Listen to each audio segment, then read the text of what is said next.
오늘은 생명 존중 주일로 지킵니다. 생명 존중이란 생명의 존귀함을 깨달아 알고 소중히 여기는 것을 말하죠. 살아있는 모든 것을 귀중하게 여기는 것을 말합니다. 그것은 동물들까지도 다 포함한 것인데 특별히 사람의 생명을 소중하게 여기는 것을 말합니다. 예수님을 믿어서 하나님의 자녀된 우리가 이 땅에 살아갈 때에 생명을 주신 하나님께 감사하고 또한 생명의 요람인 가정을 우리가 믿음으로 잘 지키고 하나님의 복을 받아 누리며 살아가는 그런 복된 인생을 살아갈 수 있기를 예수님의 이름으로 축복합니다. 오늘 읽은 말씀을 보면 하나님께서 사람을 창조하셨는데 하나님의 형상과 모양을 따라 창조하시고 그리고 사람을 남자와 여자로 이렇게 만드시고 그들에게 복을 주시면서 생육하고 번성하고 충만하고 그리고 정복하고 다스리라라고 그렇게 명령하십니다. 근데 여러분, 하나님께서 세상을 다 만드시고 사람 없어도 사람 만들지 않으셔도 이 모든 것을 운영하고 다스려갈 수 있을까요? 없을까요? 할 수 있겠죠. 전능하신 하나님이 사람이 없어도 얼마든지 섭리하시고 관리하시고 다스려갈 수 있는데 그러면 왜 사람을 만드셨을까요? 사람이 얼마나 골치 아픈 존재입니까? 그렇잖아요. 왜 만드셨을까요? 또 하나님께서 사람을 만드실 때 하나님의 형상과 모양을 따라 만드셨는데 사람도 남자만 만들어 놨으면 될 수도 있잖아요. 처음에 누구 먼저 만들었습니까? 아담부터 만들었는데 하나님이 가만히 보니까 아담 혼자 있는 게 외로워 보여서 누구를 만들었습니까? 여자를 만들었습니다. 왜 남자와 또 여자를 만들었을까요? 그리고 또한 하나님은 남자와 여자 또 만드실 수 있어요. 그런데 또 남자 여자 결혼해서 또 생육하고 아이를 낳아서 번성하게 하라 그래 말씀하셨는데 하나님이 남자와 여자를 만드신 다음에 아이를 안 놓고도 지금도 계속해서 하나님이 한 사람만 만드는 게 전능하신 하나님이 순식간에 수많은 남자 여자 만드실 수 있을까요 없을까요? 하실 수 있잖아요. 지금도 하나님 살아계시니까. 그런데 왜 하나님이 남자와 여자가 또 결혼해서 아이를 낳게 하는 그 힘든 일을 통해서 생육하고 번성하고 충만하게 하셨을까요? 우리 남자들은 잘 모르는데 여러분 아이를 낳는 어머니들 얼마나 힘든 일입니까? 군대 갈래 애 낳으려면 군대 가겠답니다.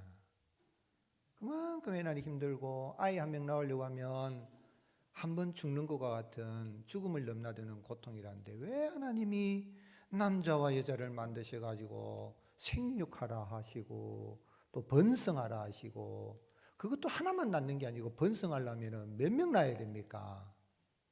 왜 그렇게 충만하라고 말씀하셨을까요? 그것은 하나님께서 인간을 괴롭히려고 그런 거 아니에요. 하나님은 이러한 남자와 여자의 그러한 만남을 통해서 생육하고 번성하게 하신 이걸 통하여서 여호와 하나님께서 모든 생명의 주인이심을 깨달아 알게 하기 위함인 것입니다. 하나님은 28절에 보면 하나님이 그들에게 복을 주시며 하나님이 그들에게 이르시되 생육하고 번성하라 그랬어요. 여기 생육한다는 말은 달리 번역하면 아들, 딸을 낳아라 이렇게 번역할 수 있어요. 그런데 그 아들, 딸을 낳고 남자, 여자 만나서 이렇게 결혼을 하여서 새로운 생명이 태어나는 이 일은 하나님의 창조 역사가 계속 진행되는 일입니다. 지금도 하나님의 창조 역사가 어머니의 태 속에서 이루어지는데 그걸 통하여서 하나님은 온 모든 이 사람들로 하여금 생명의 주인, 모든 생명의 주인, 특별히 사람의 생명은 하나님이 주관하시고 하나님이 주인이시다 하는 것을 알게 하기 위하여서 이러한 이 생명이 이어지게 하시고, 또한 이 새로운 생명의 탄생을 통하여서 하나님의 그 형상이 이어지게 하시는 것입니다. 그래서 여호와 하나님은 이러한 계획을 가지시고 우리가 우리의 형상과 모양대로 사람을 만들자 하시고, 그 계획에 따라서 이제 하나님이 사람을 흙으로 만드시고 그 코에 생기를 불어넣었습니다. 창세기 2장 7절에 여호와 하나님이 땅에 흙으로 사람을 지으시고 생기를 그 코에 불어넣으시니 사람이 뭐가 되었다고요? 생명이 되니라. 생명이 뭘까 하는데, 킹제임스 흠정역에서는 주 하나님께서 땅에 흙으로 사람을 지으시고 생명의 숨을 그의 콧구멍에 불어 넣으시니 살아있는 혼이 되니라. 동물들도 생명이 있지만은 인간은, 사람은 하나님의 그 영, 하나님이 그 영을 불어 넣으셔서 하나님과 교제하고 하나님이 지으신 모든 만물, 특별히 생명세계를 다스려 나갈 수 있는 은혜를 주신 것입니다. 그러나 생명이 된 그 인간은 하나님의 명령에 불순종하여서 하나님이 금하신 금단의 열매를 따서 먹음으로 말미암아 죄가 들어오게 되고 결국은 생명을 잃어버리게 됩니다. 이 세상에 아이가 태어나지만 그 아이는 죽음을 향해서 가는 거예요. 분명히 새로운 아이, 새 생명을 가지고 있는데 죽음을 향해서 가는 겁니다. 그래서 그 원인은 뭐냐면 첫사람 아담과 하와가 범죄함으로 하나님께서 그들을 흙에서 왔으니 흙으로 돌아가게 하신 것이죠. 창세기 3장 19절에 보면 네가 흙으로 돌아갈 때까지 얼굴에 땀을 흘려야 먹을 것을 먹으리니 네가 그것에 취함을 입었음이라. 너는 흙이니 흙으로 돌아갈 것이니라. 그랬고 아담은 몇 살까지 살았습니까? 930세까지 살았습니다. 지금 생각하면 많이 살았지요. 우리보다 100세 시대 9배나 살았으니 아이고 우리도 한번 930까지 한번 살아봤으면 좋겠다 싶지만 결국은 어떻게 됐습니까? 죽었습니다. 죽었다는 이야기는 사망이 생명을 삼킨 겁니다. 생명을 잃어버렸기 때문에 아담 후손으로 태어난 사람은 다 사망의 그늘에, 사망의 두름 속에 살아가게 됐죠. 그런 가운데 인간은 생명에 대해서 늘 생각하고 영생 얻는 길은 없을까 하고 늘 연구하지요. 그러면서 우리가 깨달아야 될 것은 마치 인간이 생명을 주관할 수 있는 것처럼 생각하고 살아가지만 성경에서는 그게 아니라는 것을, 특별히 욥이 그가 얼마나 고난을 당했습니까? 잃어버린 재산 그것도 아깝지만 특별히 10아들을, 10자녀를, 17아들과 3명의 딸 10자녀를 한꺼번에 잃어버리는 큰 슬픔을 당했습니다. 그렇다면 우리가 그 중에 한 자녀만 잃어도 하나님 왜 이러십니까? 하나님 어디 계십니까? 라고 따질 수도 있는데 욥은 뭐라고 고백했습니까? 주신 자도 여호와시요 취하신 자도 여호와시라. 그렇게 고백을 했고, 좀 더 넘어가면 욥기 12장 10절 같이 읽겠습니다. 모든 생물의 생명과 모든 사람의 육신의 목숨이 다 그의 손에 있느니라. 누구 손에 있다고요? 하나님 손에. 자 보세요. 모든 생물, 생명이 참 중요합니다. 이 생명공학이 정말 앞으로 미래에서 정말 중요한 거예요. 그런데 이 생물의 그 생명뿐만 아니라 모든 사람, 하나님이 그 코에 생기를 불어넣어서 하나님과 교제할 수 있는, 하나님 형상을 따라 지음받은 그 사람의 목숨, 육신의 목숨도 하나님의 손에 있다 그랬어요. 그리고 더 나아가서는 욥기 14장 5절에서는 그의 날을 정하셨고 그의 달수도 적게 있으므로 그의 규례를 정하여 넘어가지 못하게 하셨사온즉. 여러분, 하나님이 이 세상에 태어난 인간은 그의 날수를 다 정해놨습니다. 그럼 인간이 뭐 할 게 뭐예요? 맞습니다. 인간 할 거 없어요. 하나님이 다 정해요. 생명은 누가 주관하신다고요? 하나님 주관하시고 생명의 주인은 하나님이신 걸 알도록 하기 위해서. 여러분, 날을 다 정해놨습니다. 달수도 정해놨습니다. 심지어는 발걸음 숫자까지도 정해놨습니다. 한국 사람들 빨리빨리 뛰기 좋아하는데 너무 빨리빨리 걸어다니지 마십시오. 빨리빨리 걸어다니면 내 걸음 숫자 다 정하면 주님 오라 하시면 갑니다. 물론 천국 가니까 우리야 걱정 없겠지만 부지런히 다녀야 되는데, 그만큼 인생은 생명도 내 생명이 내 것이 아니라 내 생명의 주인은 누구시라는 거예요? 하나님이시다. 욥은 그걸 알고 슬프지만, 통탄할 일이지만 원망하지 않고 나가는 것이죠.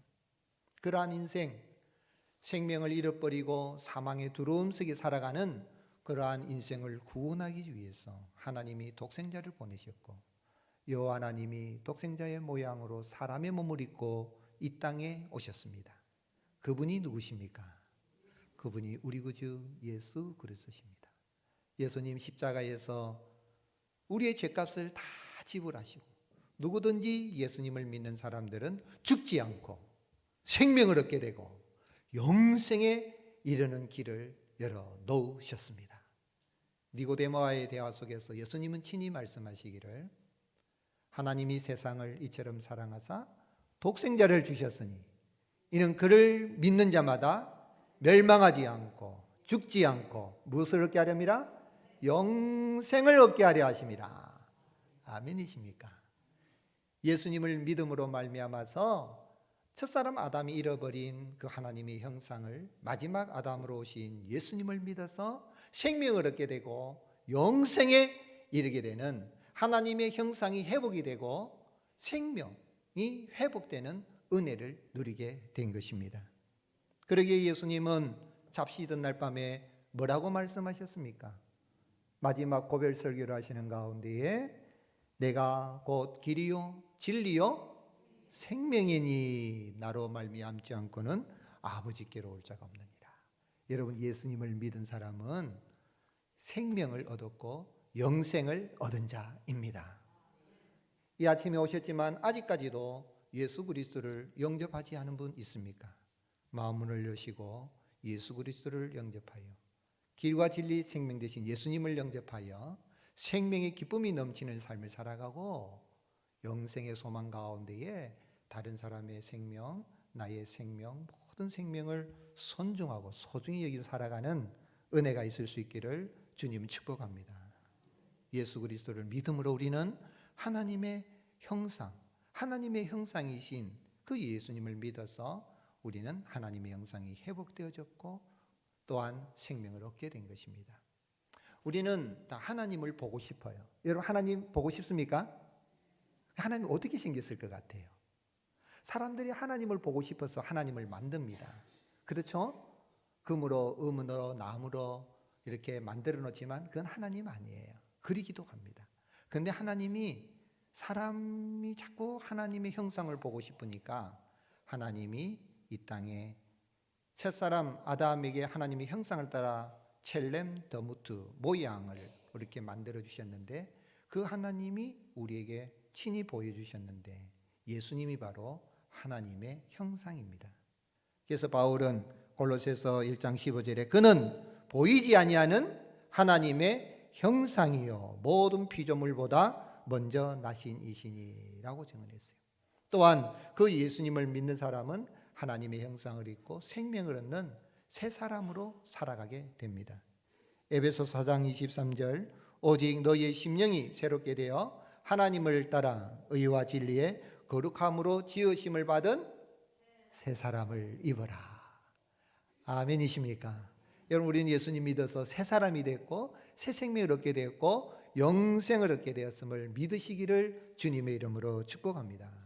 그 은혜를 받았으면 여러분, 우리가 새 생명 입은 사람들을 소중하게 여기고 사람뿐만 아니라 짐승의 생명까지도 우리가 하나님이 먹도록 허락해 주셨지만 괴롭힌다든지 이유 없이 이런 죽인다든지 그런 일을 해서는 안 되는 거죠. 생명의 주인은 하나님이심을 알고 그 생명을, 영생을 내게 주셨으니까 한 절망적인 부부가 있었습니다. 남편은 지독한 성병을 앓고 있었고 아내는 폐결핵으로 아주 호흡하기도 어려운 그런 상황인데 이들이 아들을 4명 낳았습니다. 4명의 아들도 심한 폐결핵으로 걸려서 뼈만 앙상하게 남은 참 그 아이들을 바라보면 마치 방부 처리된 미라와 같은 그런 모습입니다. 설상가상으로 이 아내가 5번째 아이를 베게 되었습니다. 사람들은 희망이라고는 도저히 보이지 않는 이 부부를 바라보면서 부인을 향해서 빨리 낙태 수술을 해라, 아이까지 불행을 전수하지 말라 그랬는데 이 부인이 뭐라고 했냐면 내게 생명을 빼앗을 권리가 없다. 생명의 주인은 누구라고요? 하나님이시다. 거절했어요. 그리고 그 아들을 낳았습니다. 그 아들이 누굴까요? 베토벤입니다. 생명의 주인은 하나님이십니다. 인간은 생명을 선택할 권리가 없습니다.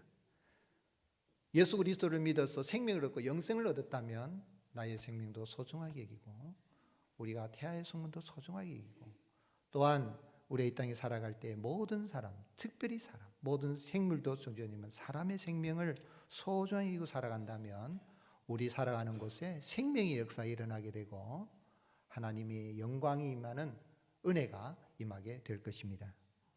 그러면 예수님을 믿어서 하나님의 형상이 되고 생명을 얻은 성도라면, 영생을 얻다면 어떻게 살아야 되겠습니까? 생육하고 번성하고 충만하며 정복하며 모든 만물을 다스리는 것이 하나님의 무엇이라고요? 복입니다. 여러분 생육하는 게 복입니다. 번성하는 게 복입니다. 충만한 게 복입니다. 정복하며 나는 게 복입니다. 다스리는 게 복입니다. 이것은 하나님이 인간에게 주신 하나님의 뜻일 뿐만 아니라 하나님이 인간에게 주신 사명이고 또한 복입니다. 삼위일체 하나님께서 왜 하나님의 형상을 따라 하나님의 모양대로 첼렘과 더무트, 첼렘이라는 것은 실제로 모양입니다. 하나님이 나타나실 때는 사람의 모습으로 나타날 만하고 모양이라고 더무트라고 모양으로 말할 때는 인격적인 요소를 말합니다. 의와 진리에 거룩하신 하나님의 그런 성품을 닮은 거죠. 그렇게 만드신 목적은 뭐냐면 26절에 모든 것을 다스리게 하자. 하나님이 지으신 모든 것, 특별히 생명 있는 모든 것들을 다스리게 하자. 바다의 물고기, 하늘의 새, 가축, 온 땅에 기는 모든 것을 다스리게 해. 다스릴 목적으로 하나님이 그렇게 짓자 하셨는데 그 다스리는 영역이 3가지로 나온 거예요. 첫 번째가 뭐냐면 생육하고 번성하여 충만한 것입니다. 앞에서 말씀드렸지만 28절에 생육한다는 말은 달리 번역하면 우리말 성경에서는 아들, 딸을 낳고 자녀를 낳고 이렇게 번역할 수 있어요. 여러분 자녀가 태어나는 게 큰 기쁨이요 축복입니다. 그렇잖아요. 사실 우리 예배드리는데 어르신들 우리는 지금 작년 예배드리지만 이 예배드릴 때도 아이들이 같이 와서 예배드리는 모습이 있으면요 생명의 기쁨이 넘쳐요. 저는 그런 예배를 드리기를 아주 학수고대하고 있고 그렇게 사모하며 나왔는데 아이들이 막 죄를 저지르기도 하지만은 떠들고 호호하는 그 가정은 희망이 있는 것처럼 생육하고 자녀를 낳고 또한 그 자녀가 하나만 낳는 게 아니라 번성하고 충만하게 되는 게 다스려 나가는 데 있어서 첫걸음이 되는 겁니다. 남자가 여자를 만나서 결혼해서 가정을 이루고 자녀를 낳는 일은 하나님의 창조 역사가 지금도 이어가고 있는 일이 되는 것입니다. 즉 말하자면 결혼하여서 자녀를 낳는 일은 하나님의 창조 역사를 하나님의 일을 대행하고 있는 일이라고 할 수가 있는 것입니다. 타락한 인간은 여러 가지 이유로 하나님의 명령을 거부하겠지만 예수 그리스도를 믿어서 생명을 얻고 그것도 영생을 얻었다면 오늘 여러분 우리의 자녀들을 하나님의 말씀 가운데서 낳고 기르고 양육해 나가는 그리고 또 자손들이 또 계속해서 번성해 나가는 그런 은혜가 있을 수 있기를 주님의 이름으로 축복합니다. 인구 절벽이라는 말을 여러분 아마 들어봤을 거예요. 15세에서 64세 생산 가능 인구 비율이 급속도로 줄어들어서 국가 경제 흐름이 붕괴되는 결과를 초래하는 현상을 인구 절벽이라는 단어를 쓰는데, 대한민국은 인구 절벽의 위기에 처한 나라라고 합니다. 지난해 우리나라 합계 출산율이 0.72명이라고 합니다. 세계 출산율 2.1명을 생각해 보면 얼마나 낮은지 모릅니다. 이 현상이 계속되면 전 세계에서 가장 적게 출산한 나라가 되고 2050년에는 세계 최고령 국가가 되고, 결국은 영국 옥스퍼드 연구소에서 발표한 대로 지구상에서 인구 문제로 가장 먼저 소멸할 위험에 처한 국가가 된다고 합니다. 며칠 전에 미국의 테슬라 최고 경영자 일론 머스크가 뭐라고 이야기했냐면, 한국은 홍콩과 함께 세계에서 가장 빠른 인구 붕괴를 겪고 있으며 현재 출산율을 기준으로 하면 한국 인구는 지금의 3분의 1보다 훨씬 적어질 것이라 라고 그렇게 말했습니다. 내가 죽고 난 다음에 다음 후손이 뭐 있든지 말든지 뭔 상관이야, 자식 키우는 게 얼마나 힘들어, 이렇게 생각할 수 있지만, 여러분, 우리를 만드신 하나님이 생육하고 번성하여 충만하게 하신 것은 하나님이 우리에게 주신 뜻이요 사명이요 명령일 뿐만 아니라 하나님이 주신 복입니다. 우리가 이 땅에서 하나님의 형상을 따라 지음을 해야 할 일에 관련의 첫걸음인 것이죠. 그런데 이제 인간이 아이를 낳지 않고요, 뭘 만들어냅니까? 로봇을 만들어요. 그래서 일론 머스크가 2040년, 지금부터 24년, 16년이 지난 다음이네요. 2040년이 되면 아마 저도 살아있을 때 하나님의 은혜가 있으면 그때까지 아마 살아있지 않겠나 싶은데, 2040년에는 휴머노이드는 뭐냐면 인간의 외모를 지닌 것이란 뜻이에요. 인간은 하나님 형상을 따라 지음받기 때문에요, 결국은 로봇도 이 사람의 모양으로 만들어요. 그게 휴머노이드인데, 그게 뭐예요? 인조인간입니다. 인조인간인데 여러분, 사람보다 팔 힘, 다리가 힘이 더 세요. 그리고 지식이, 영역이 사람보다 1000배, 10,000배로 더 빨라요. 컴퓨터로, AI로 됐기 때문에. 그런 인조인간이 2040년이 되면 숫자가 몇 개가 될까요? 이건 사람 아니기 때문에 제가 몇 개라고 했습니다. 사람은 몇 명이지만 몇 개가 될 것 같아요? 일론 머스크가 100억 개가 된다고 합니다. 지구에 살고 있는 인구가 지금 75억이라고 하는데 100억 개가 된다는 거, 사람들이 안 나와도. 그러나 이것은 하나님의 생명 창조의 영역을 거슬리는 일이 되는 것이죠. 또한 살다가 늙고 병들어 아프면 어때요? 내가 너무 아프면 어떤 마음이 듭니까? 빨리 죽고 싶다 해서 빨리 죽어야 돼가지고 숨 안 쉬고 그냥 죽어버리면 될까요? 아니에요. 왜요? 생명의 주인은 하나님께서요. 그런데 벌써 유럽에서는요, 이런 안락사, 소위 말하는 그 사람이 너무 고통스러우니까 그래서 빨리 죽겠다는 거죠. 안락사를 법으로 만들어서 보호받으려고 합니다. 인명은 제천이라 그랬어요. 옛날 우리 어르신들 살아가기 어렵지만은 인명은 제천이에요. 살기 어려도 살다가 연수를 다하고 살면은 아이고 천수를 누리셨다, 하늘의 수를 누렸다라고 오래 살았다면, 오늘 예수님을 믿어서 생명을 얻고 영생을 얻은 우리라면 여러분, 살기 힘들다고 어렵다고 스스로 목숨을 끊는 그런 극단적인 일은 해서는 안 되는 거예요. 우리가 태아의 생명도 소중하게 여기고 자녀들도 생명을 양육해나는데 내 삶이 고달프더라도 생명은 하나님께 있다 하는 것을 믿는다면 우리는 믿음으로 살아가야 될 것이고, 그런 법이 이 땅에는 입법화되지 않도록 우리는 기도해야 될 것입니다.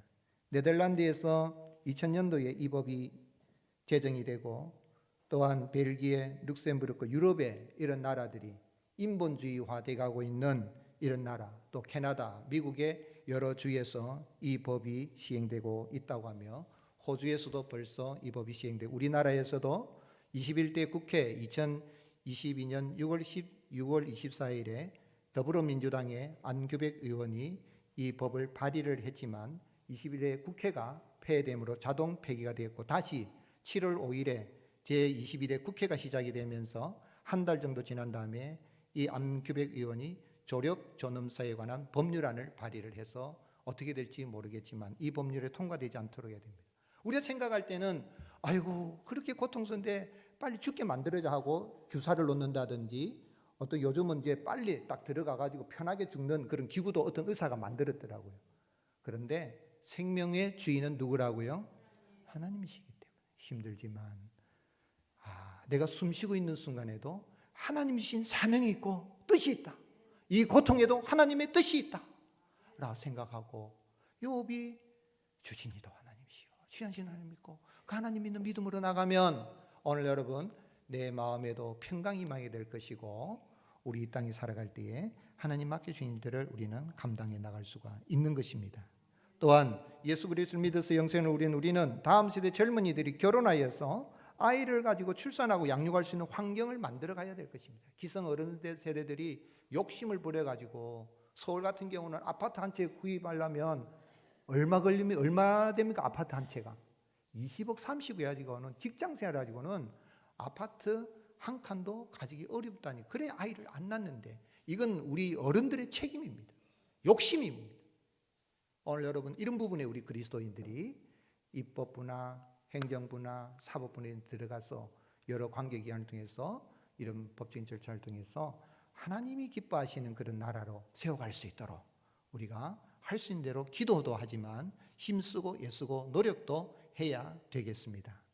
그러기 위해서는 우리 이런 관계기관에 있는 분들이, 그리스도인들이, 우리 자녀들이 많이 들어가서 이런 영향을 미칠 수 있도록 우리는 기도도 하고 아이들도 그렇게 우리가 양육해 나가야 될 것입니다. 두 번째로는 관리하고 나가기 위해서는, 우리가 다스리기 위해서는 땅을 정복해야 된다. 28절에 땅을 정복하라 그랬는데, 정복하는 이 말은 마치 폭군이 옆에 나라를 침략해서 그 땅을 빼앗아 자기 마음대로 하고 사람을 죽이는 것을 정복이라고 생각할 수 있는데, 이 단어는 그런 의미가 아닙니다.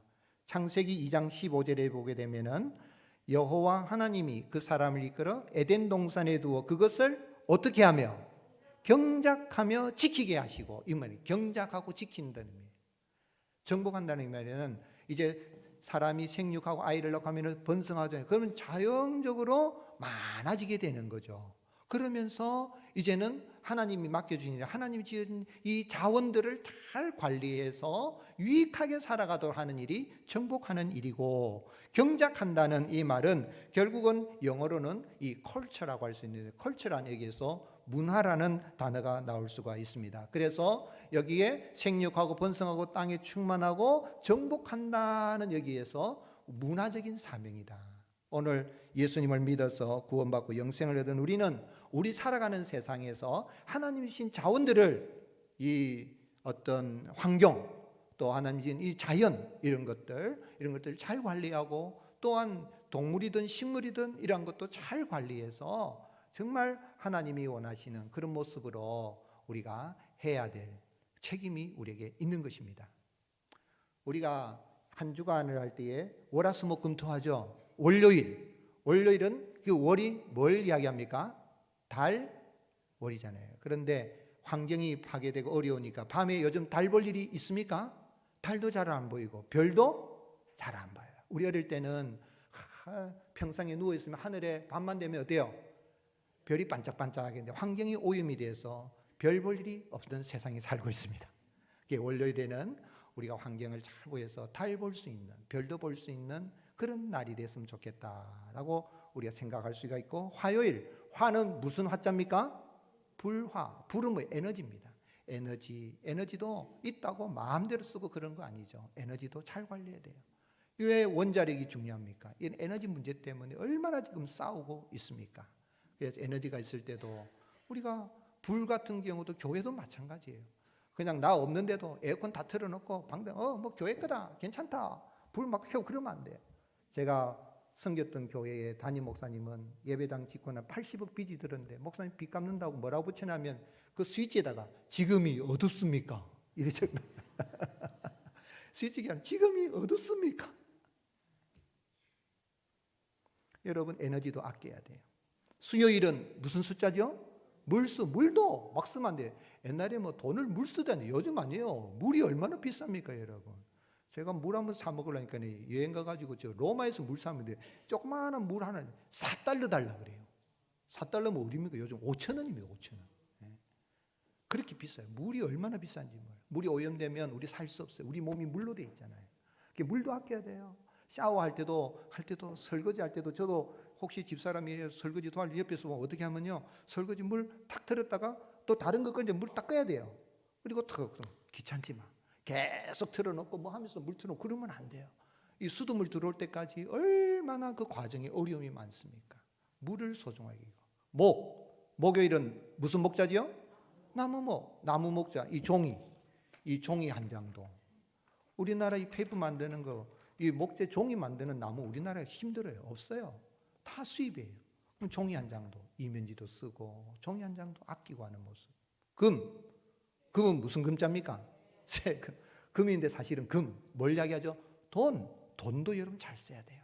잘 벌어야 되지만 돈 있다고 막 펑펑 쓰고 향락하는 데 쓰고 그런 게 아니라 있을 때 아끼고 또 베풀고 나누고 선한 일에 쓰는 거. 무슨 토자죠? 흙토. 토양이 병들면 죽습니다. 여러분, 이 토양이 병들지 않도록 우리가 이 분리수거 하지 않습니까? 그렇죠? 땅에다 막 묻어라 해가지고 땅에다 묻어 놓으면, 나쁜 걸 묻어 놓으면 어떻게 됩니까? 그 씨 못 뿌려요. 땅에 있잖아요. 음식물 묻고 난 다음에 짜본 걸 갖다가 밭에다 해가지고 다음에 그 씨가 안 나더라고요. 토양도 병들면은 우리는 살아갈 수가 없어요. 이게 뭐냐면 정복에 나간다는 하나님이 이러한 것을 주셨으니 참으로 경작해 나가라는 그런 이야기죠. 오늘 여러분, 우리 삶의 현장에 있어서 생명을 존중히 여기면서 우리 살아가는 세상이 하나님 기뻐하는 일에 할 수 있도록 청지기의 일을 감당할 수 있기를 주님 축복합니다. 마지막으로는 모든 생물을 어떻게 하라 그랬습니까? 다스리라. 다스리는 말은 섬긴다는 뜻이에요. 다스리는 하지만 우리 예수님이 다스릴 때에 우리의 발을 씻어준 것처럼 우리가 이 땅에 살아갈 때 하나님이 주신 것들을 청지기로서 생물들, 식물들, 동물들 이런 것을 돌보고 관리해 나가는, 앞에 정복하는 것과 비슷하지만 다스려라는 이야기죠. 관리를 잘해라는 이야기입니다. 소중하게 여기라는 것입니다. 우리가 소도 잡아먹고 닭도 잡아먹고 앞으로 개는 못 잡아먹을 것 같아요. 그런데 이 동물들도 우리가 참 노아 홍수의 하나님이 동물을 먹으라고 허락해 주셨지만 그런데 생명을 소중하단 말이에요. 그런데 뭐 개나 강아지나 또는 동물이나 닭이나 이런 걸 일부러 막 짝대기로 괴롭히면 됩니까? 안 됩니까? 안 돼요. 차라리 뭐 잘라서 잡아먹으면 몰라도 배고파서 그건 되겠지만 괴롭히고 그러면 안 돼요. 생명을 존중해야 되는데 특별히 사람을 갖다가 자녀를 양육하는데 어떤 사람은 집에서 애 키우는데 고무줄로 막 탕탕 말 안 들으면 고무줄로 막 때리더라고 보면. 그렇게 키우지 마세요. 인격체로 아이를. 그러면 안 돼요.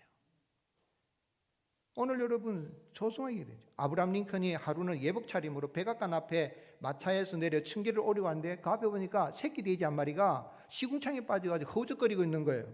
근데 가만히 생각해 보니까 건져줄 수도 있지만 예복을 입었으니까 아이고 더럽기도 물에 튈 수도 있으니까 그냥 지나갔어요. 사무실에 가서 이제 아브라함 링컨이 하나님을 경외하는 생각 일하기 전에 기도하고 딱 하려는데 눈에 뭐가 거슬리는 거예요. 그 시궁창에 있는 돼지 새끼가 걸리는 거예요. 그래서 나가가지고 그 돼지 새끼를 딱 건져줬다는 일화가 있어요. 여러분, 돼지 새끼라도 그렇게 소중하게 여기는 마음이 있으니까 인간 취급받지 않는 못하는 흑인 노예를 해방한 일에 그런 일을 할 수 있는 마음 자세가 나온 게 됩니다. 오늘 여러분, 모든 생물들의 생명도 소중하지만 특별히 사람을 소중하게 여기고 살아가는 은혜가 있을 수 있기를 주님의 이름으로 축복합니다.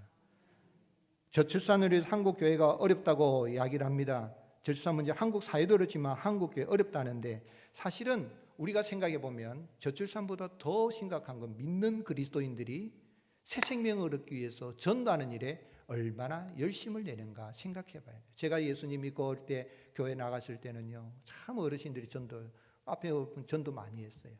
근데 요즘은 우리가 얼마나 전도하는가. 우리가 새 생명 축제하는 거, 예수님께서 부활하신 예수님 승천하실 제자들에게 너희는 가서 모든 족속으로 제자를 삼으라 그랬는데 제자 그 12사도만 제자 삼으란 말입니까? 아니에요. 예수님 믿는 우리에게 주어진 사명이고 전도가 복이고 하나님의 뜻인 줄로 믿으시기를 주님의 이름 축복합니다. 그런데 교회가 막 기도하면서 성도들이 밤새 우리 장로님 앞에 나서 구호 제창하고 예배 시간에 구호 제창한다 그러니까 우리 부목사님 가운데는 목사님 제가 교회 다니면서 예배 시간에 구호 제창 처음 봤습니다. 여러분, 그런데 그렇게 하는 게 뭐예요? 내가 누군가 전도해서 내가 예수님이고 새 생명을 얻고 영생을 얻었으니 내가 가만히 있으면 안 되잖아요.